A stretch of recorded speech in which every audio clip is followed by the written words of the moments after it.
Welcome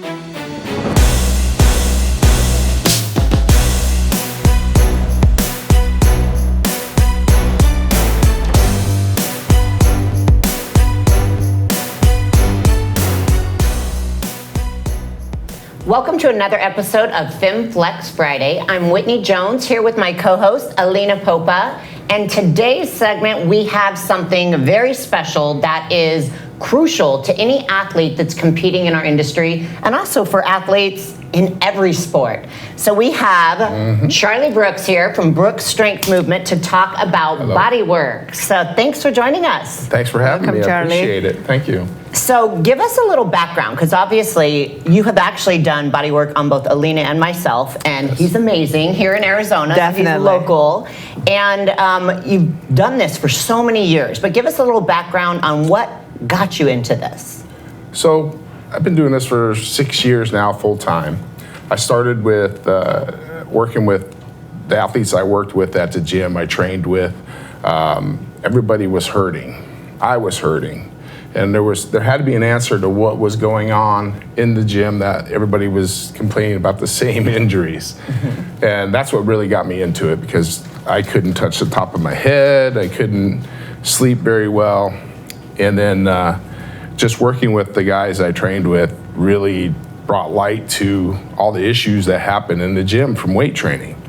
So there's a big, I think, misunderstanding of what we do in the gym versus how do we recover. Sure. The recovery aspect of the body work, the ice baths, the chiropractic, I mean, just all the modalities that we have to do to stay in alignment so we can keep moving. So if we can get back to moving more optimal, the better that we can train, the better that we can recover. And being an athlete yourself, as well as working so closely with athletes, kind of gave you that knowledge to go, okay, I know what's hurting. I know how to bring that range of motion back, which is what makes you so good at what you do and why we had to have you on the show. Awesome. I'm actually curious, was your style of lifting more of a bodybuilding or more of a powerlifting style? Both. I incorporated a lot of power training. Okay. So there was a lot of weight, right? Yes. So coming from football background, it just heavy weight, and then we'd always transfer into doing more of a volume type training. So there was an aspect of, we spent a little bit of time training heavy and then a little bit of time training high volume, just to give our bodies a break. Sure. Because we found that repetitive movement is what caused most of the problems. Oh, okay. And then what type techniques do you implement for your services? Because everyone says they're bodywork specialists, but sometimes they have just one technique they use a variety. So what exactly techniques do you implement?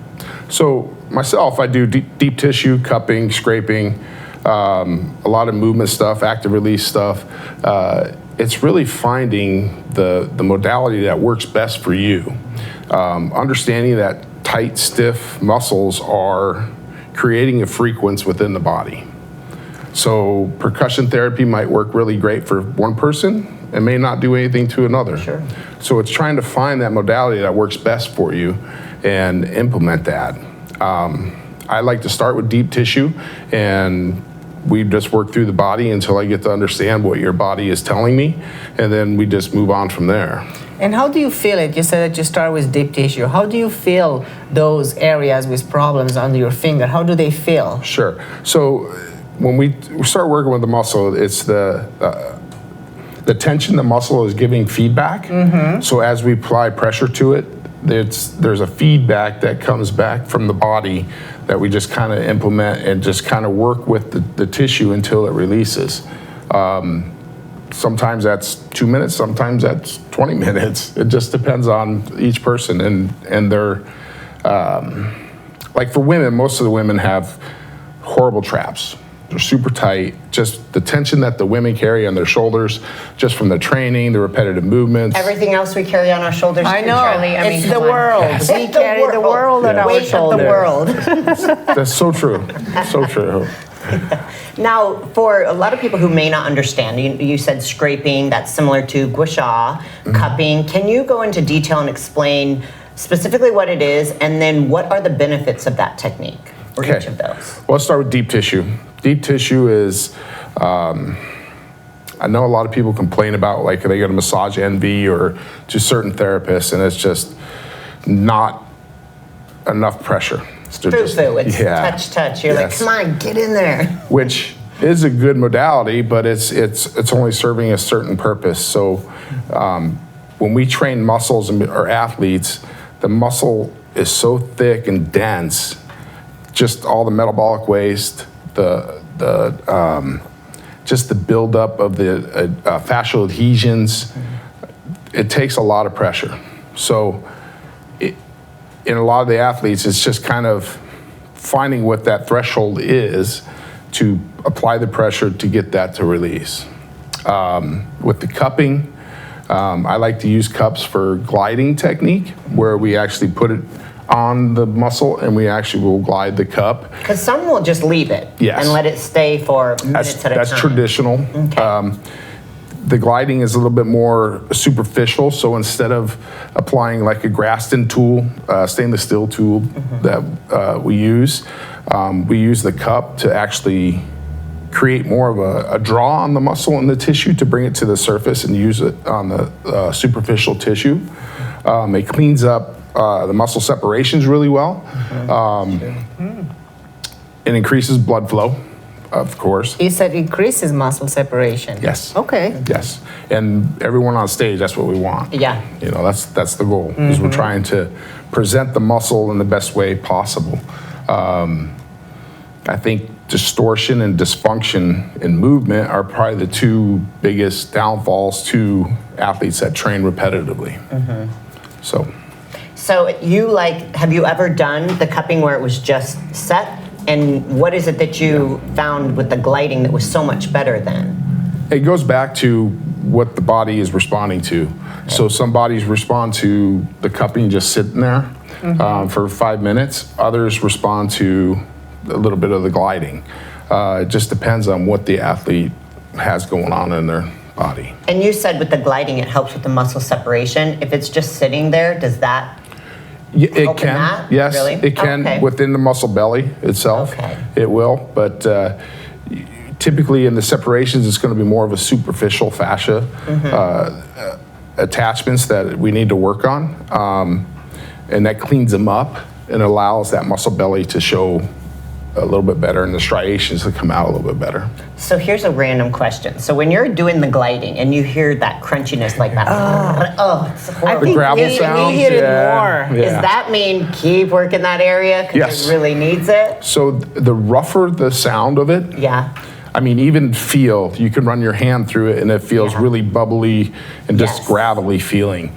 Yes, that's more of a, there's just a lot of fascial adhesions within that area. Okay. So the smoother it gets as you continue to work on it, the better it's going to present and better it's going to feel. So that's your indicator that when it's no more sticky, then you're done with liberating all the tension in that area. Have you done it? Yes, I like it, and I even have, it's the set you use. Right. I got a little mini one for me for traveling sometimes when I get locked up. And if it's, especially international, if I don't have Charlie to help me out. So, I don't know though, because I hear it and I'm like, it's hard to do on yourself. It's not the easiest to do on yourself for sure. But Are you bruising a lot, Whitney? It honestly, for me, if I haven't had body work done in a while, I'll light up and bruise quickly. But if I'm on top of it and consistent, then it's not bad. And arnica, if you do, because sometimes the athletes, myself, will get the bruising. You put the arnica gel topical. You can also take like the internal pellet stuff that will help with healing. And honestly, it gets rid of it. And if not, just put some self-tanner on. You're good to go. Hide it, mask it. No, definitely. That feels really good. And it released a lot of pressure and tension from my biceps and the areas that we worked on a couple of times. Yeah, typically the older the metabolic waste sits in the muscle and the areas, the more gravelly it will sound. So getting that ischemic tissue to move is the key. So getting that stuff out of the separations in the muscle belly is critical.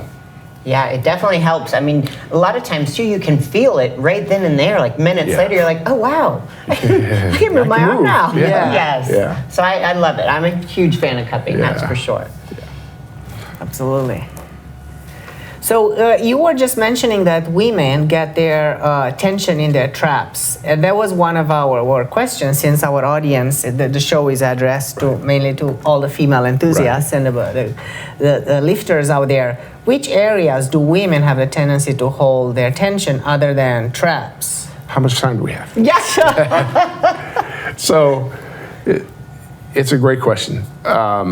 For the women, we need to look at everything that we're doing in the gym, what we do at home, all the repetitive movements that we do. If you have kids and you constantly have one on your hip, you're holding, those patterns that we develop in our everyday life are what makes us tight. Then holding our tension, so if we got a kid hiked up on our hip, our traps are going to be taking all of that tension. That is what creates the issues within the muscles, is just that constant tension.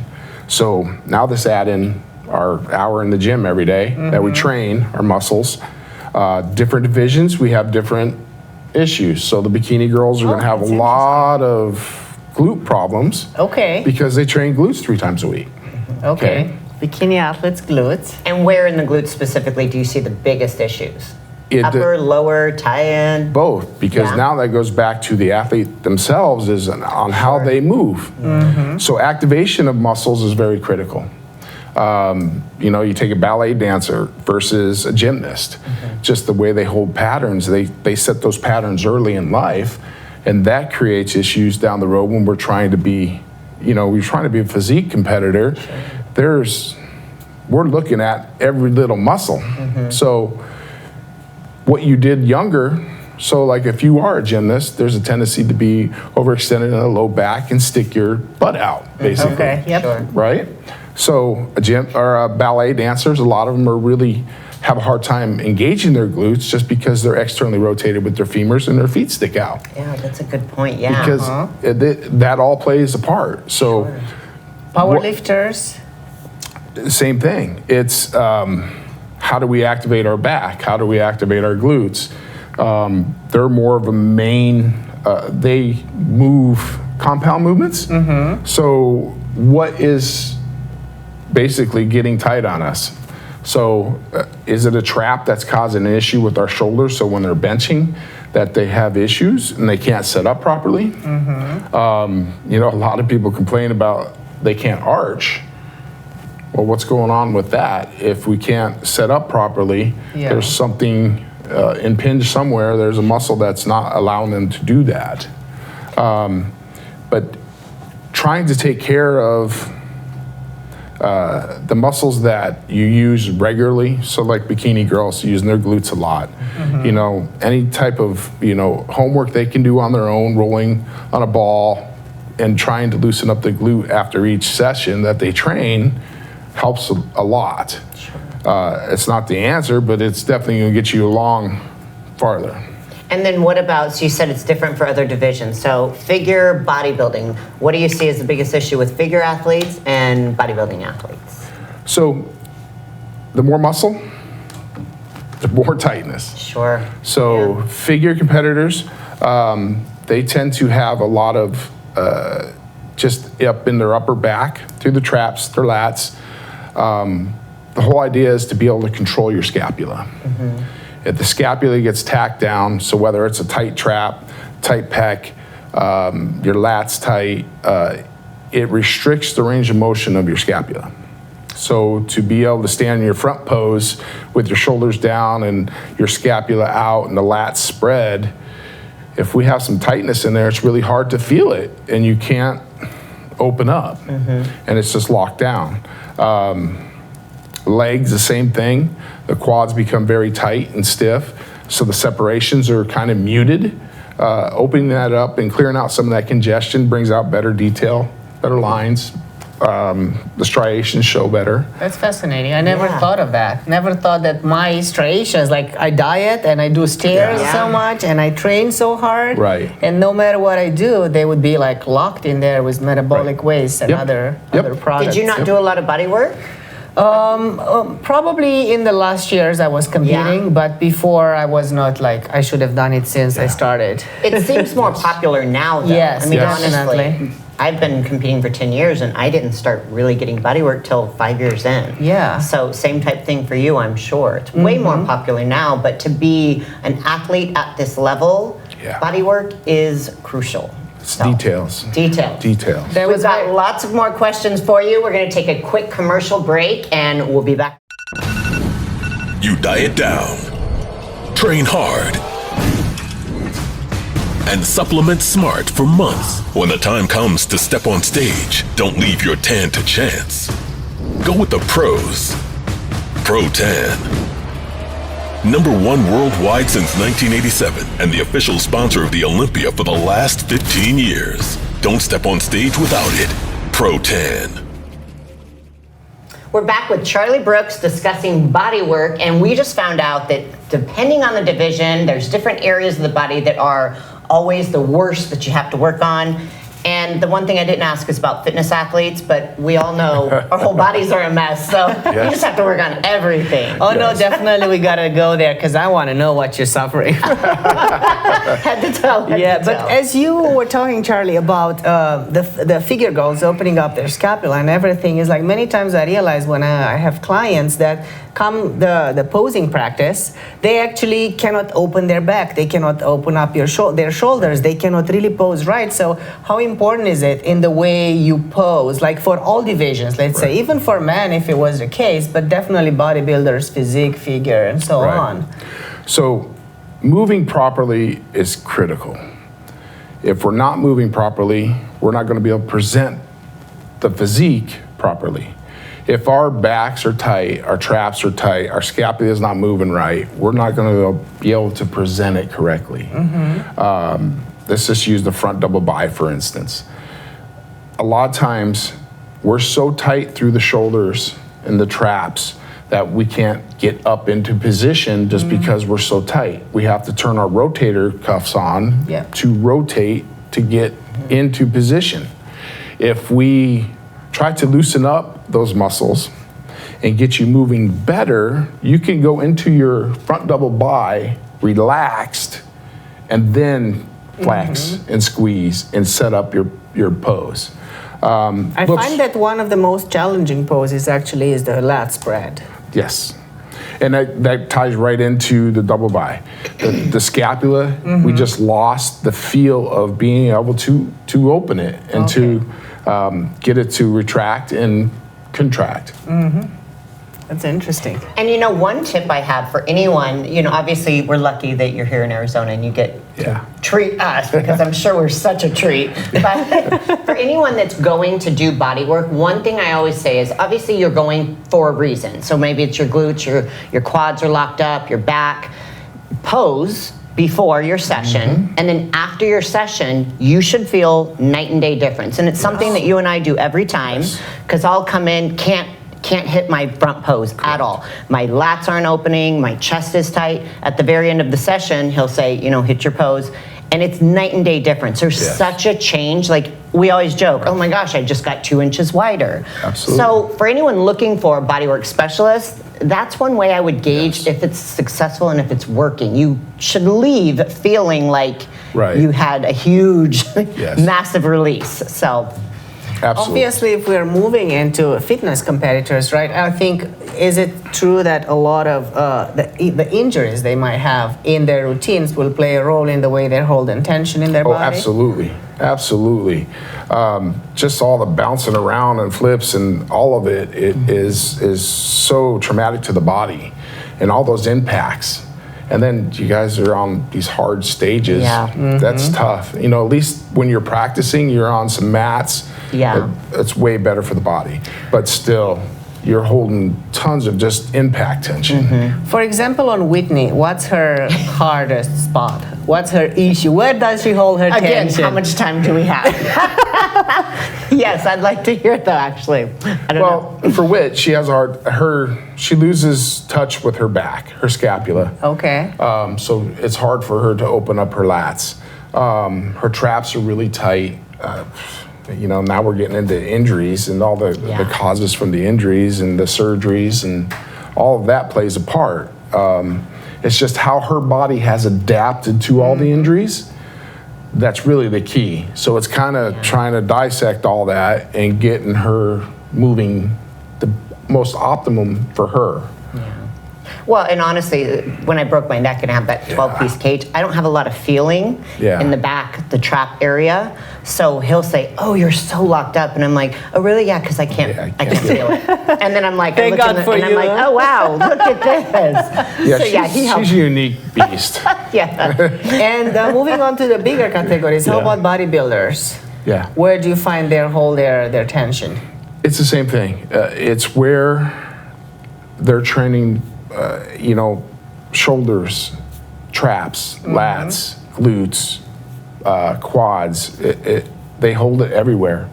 And like I said, each athlete's a little bit different because of their background, what sport they grew up playing, or whatever they did when they're younger. Some people, this is their first sport.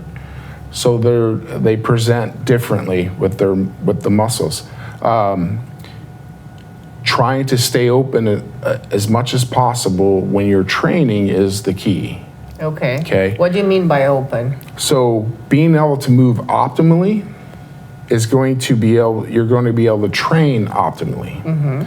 If we're stiff and tight and we can't reach up overhead in a good range, we're restricting which muscles we use. Okay. So the tighter we get, the incorrect activation of the muscles and the sequencing is off. So instead of activating your lat first, you're activating teres. So muscles that are activated first in a range are loaded maximally.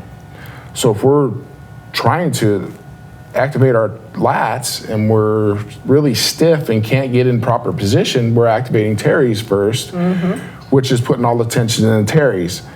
And that all plays in a part of rolling ourselves forward. So our shoulders are forward, taking us out of optimal position, shoulders back. Okay. I understand. Yeah. Yeah. Internal rotations are nemesis. So. And it's fascinating to me that you said it's the repetitive, it's the small things that we do so many times over and over again. And that brings me back to my competing days when the only form of cardio I was doing was Stairmaster. So that particular form of cardio, what kind of blockages or impediments would create? So it's a very great question. Stairmill is probably one of the worst for tightening up your hips. Hip flexors just take a beating. So there's compromises that we have to learn that are okay. So yes, if Stairmaster is your baby and you do that for cardio, perfect. But we have to understand the compromise. Our hip flexors are going to become really tight. Glutes are going to become tight. Quads are going to become tight. So spending a little time rolling them, and taking care of them, stretching your hip flexors, and just making sure we're taking that tissue the other way. Because in bodybuilding, all we do is take tissue, we contract it, we shorten it, and that's the goal, right?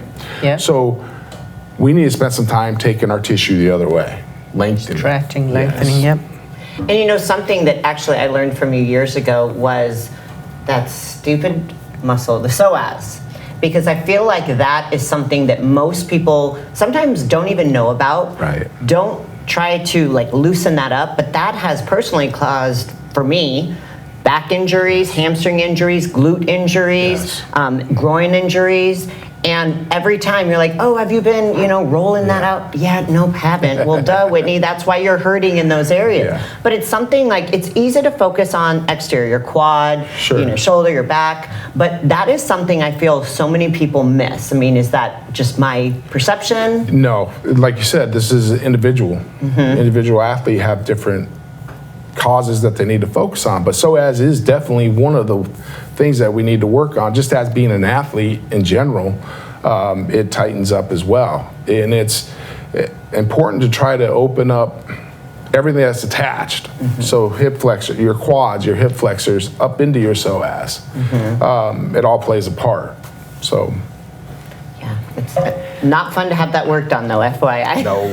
If you were to choose one form of cardio that's not impacting the body in a negative way, or the best one in that regard, what would that be? There isn't one. Okay. Everything we do affects us. Yeah. So whether it's sitting in a chair, whether it's driving, whether it's standing at the kitchen doing dishes, it all plays a part. The way we sleep, our sleep patterns make a huge difference. You're spending 8 hours in bed in a prone position, whether you're on your back, your side, your stomach. Yeah. Who knows what position, upside down? Doing jumping jacks while you sleep. Sleep like a bat. Yeah, you never know. Yeah. So what do you recommend? There's a lot, obviously. I mean, it would be amazing to have body work done every day. I mean, that's, if we all hit the lottery, that would be ideal. But what do you recommend is some of the best things that people can do at home in between body work sessions to try to keep their body loose and open? The first question is, every athlete needs to be honest with themselves and let the ego go. Isn't that true? Yeah, hey. And take a look at themselves. What hurts? What movements am I having problems with? Where am I lacking? What imbalances do I have? And understanding that it's not permanent. We can make change and open the body up to allow that muscle to grow. But being honest with yourself and focusing on those things that really hurt you make a huge difference. And that's the mentality that we need to get to, is understanding what my body is doing. Sure. What do I need? Like if my glutes are open and they're functioning, I don't need to spend a lot of time on them. So my traps are really tight, I need to spend some time on them. Hip flexors are tight. If you have an office job and you have to sit at a desk for 8 hours, so be it. But we have to understand our hip flexors are going to be tight on us. So let's take care of that tissue. Let's try to open it up and give us some length and release of that hip flexor so it doesn't continue to get tight. Everything wants to shorten because the body is an adaptive machine. So whatever you put your body through, you're going to adapt to it. So if it's good posture, you're going to adapt to that. Yeah. If it's horrible posture, you're going to adapt to this. Right, for sure. So that's why 24 hours a day, it all plays a part. Well, and you're right. It's like, okay, so take a look at what you're doing, because so many people just rely on the body work. Oh, I'm going to have body work every other week, but they're not doing anything in between on their own. They're not taking a look at, oh gosh, everything's tight. What do I do? Right. So that is something that I think is important. You have to take ownership and do your own rehab and incorporate the body work. That's right. And we have another commercial break we're going to take real quick. So Charlie, we still got some more rapid fire questions coming at you, but we'll be right back.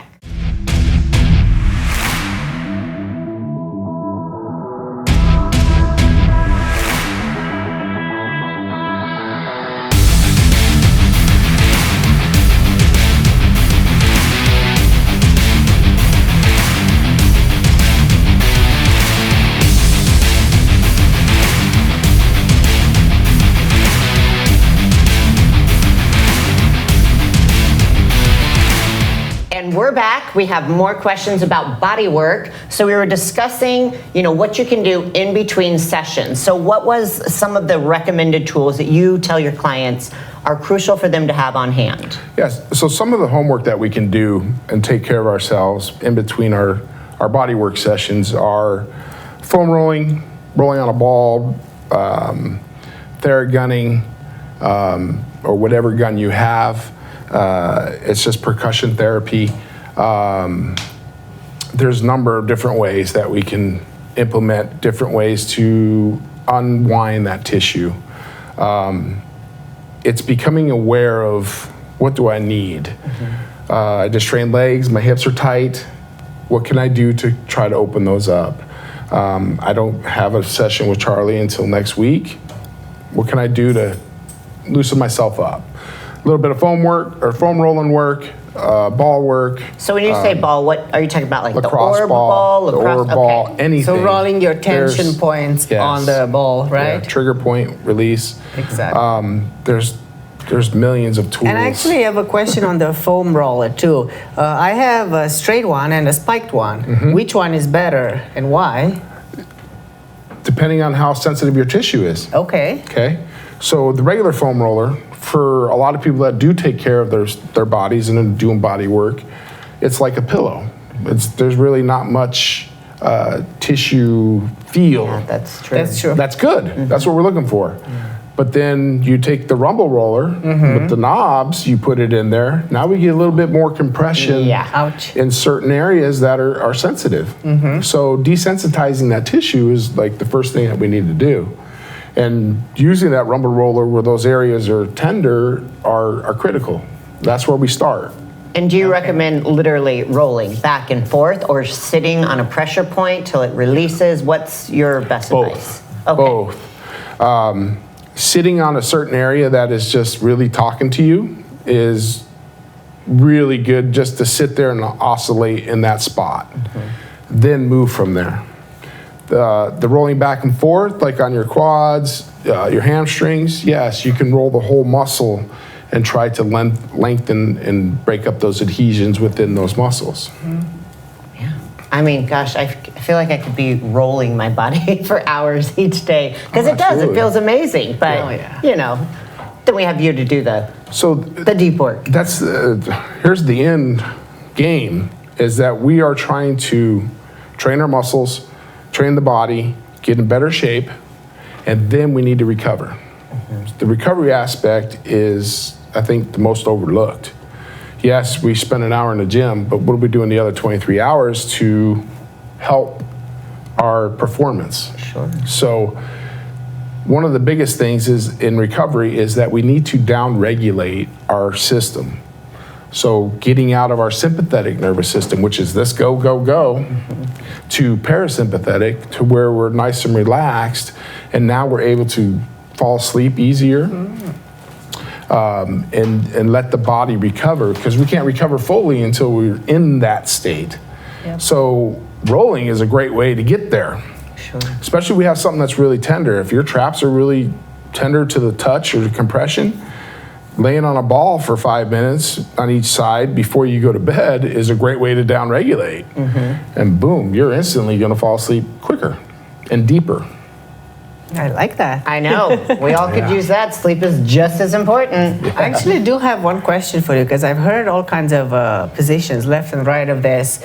You know how they say you start your workout and you stretch, or you stretch in between the sets, you stretch before, you stretch during, you stretch after. A lot of people say you shouldn't stretch before because you cause tears, and then when you exercise, you increase those tears, or in between the sets. What's your position on that?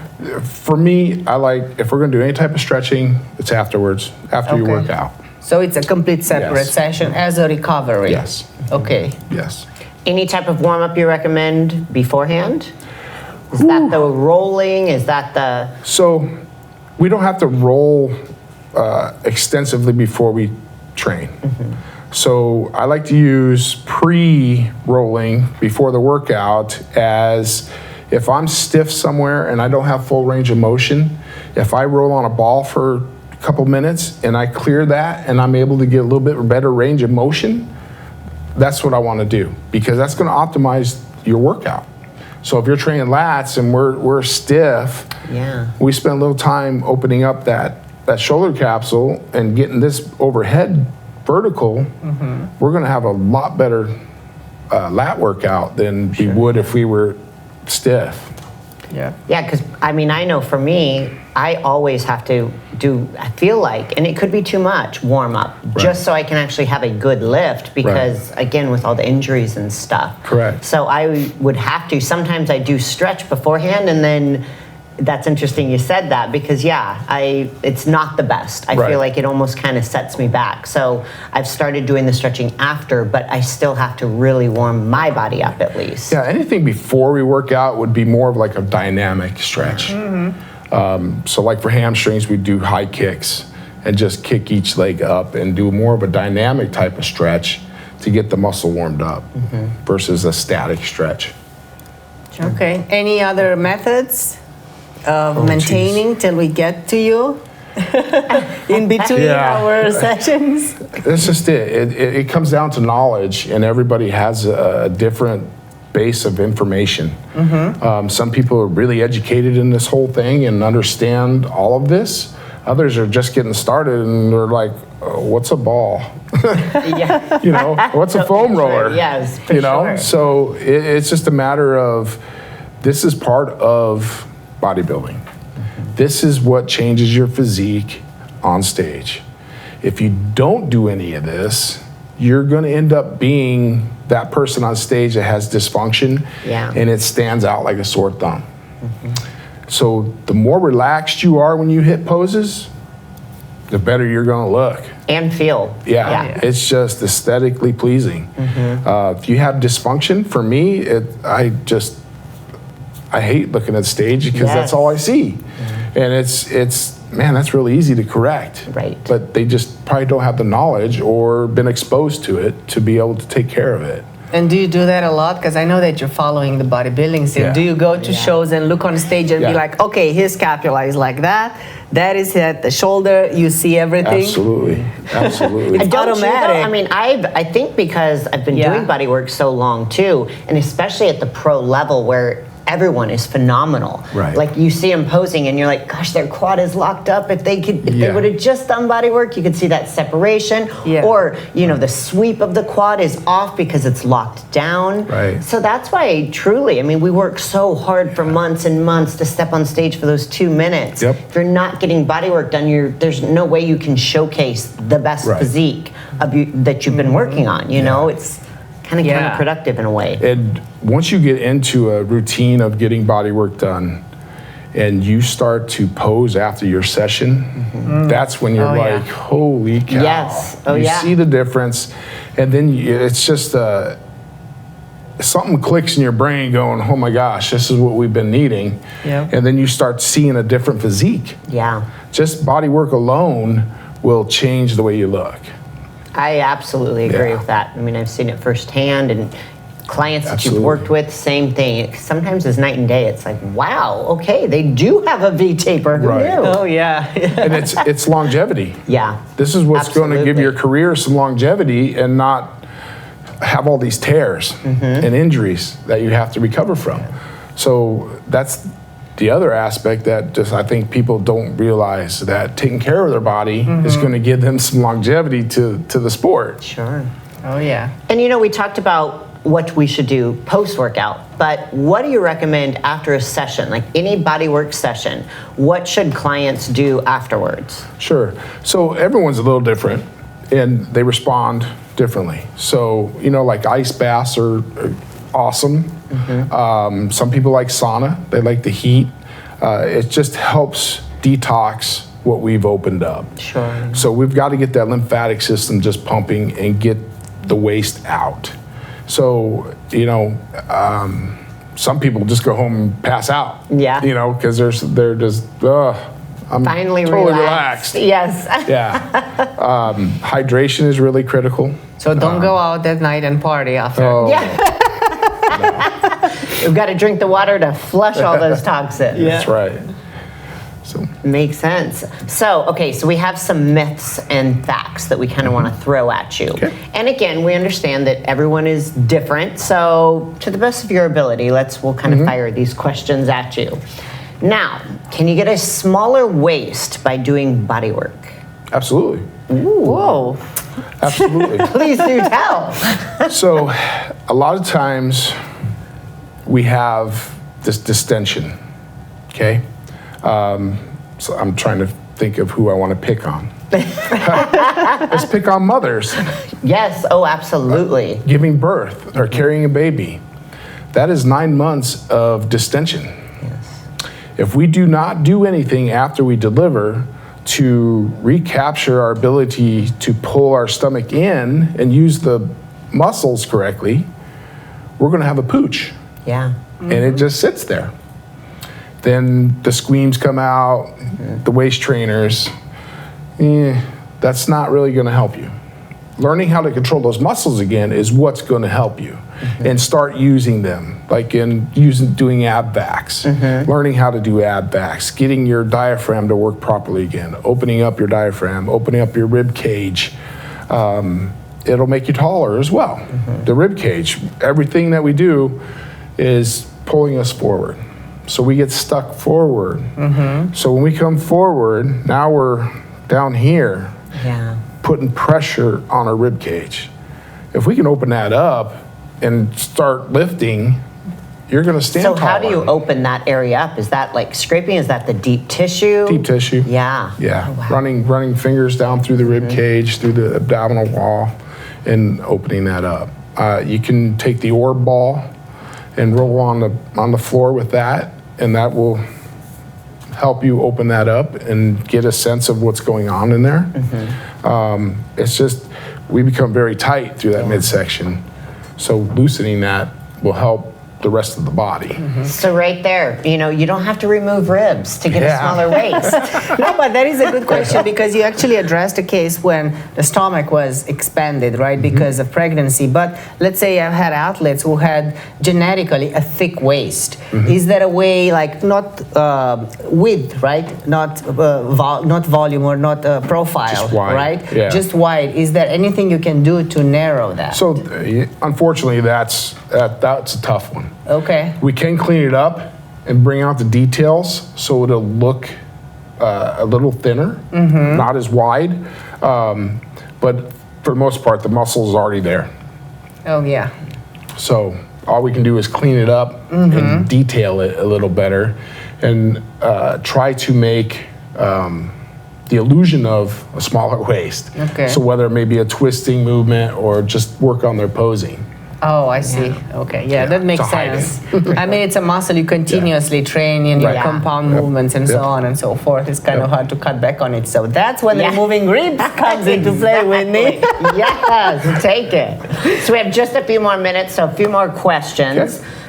People have asked all the time, can bodywork thin out the skin? Because some athletes say, I can't ever get that definition because I have thick skin. Does bodywork have an impact on that? Absolutely. So we're not trying to thin the skin. What we're trying to do is remove the sub-Q water.